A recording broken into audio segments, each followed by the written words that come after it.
পাখি আমার উড়াল দিল জানি না কোন দেশে, পাখির সঙ্গে আমার তৈরি গেল হলো মিশে।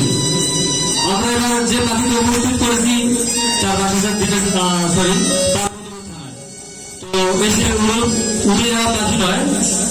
তো আমাদের সামনে এখন উপস্থিত হয়েছে পাখি আপু, আমরা তার সঙ্গে কথা বলবো। তিনি অভিনয় শিল্পী এবং কণ্ঠশিল্পী পাখি আপু। আপু কেমন আছেন? আলহামদুলিল্লাহ, আল্লাহ পাক রেখেছেন ভালো। দোয়া করবেন বাকি সবাই যদি এভাবে ভালো থেকে আপনাদেরকে আনন্দ দিতে পারি।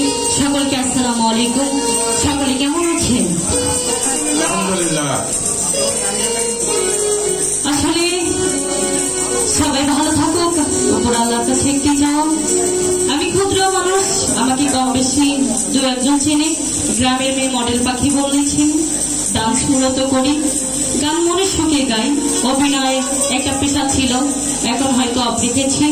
দোয়া রাখবেন ভালোভাবে যদি চলতে পারি। এ বলে আমার বক্তব্য শেষ করছি, কিন্তু থাকবো আপনাদের সাথে লাইভে গানে গানে কিছুক্ষণ আড্ডা গান দিব। Thank you.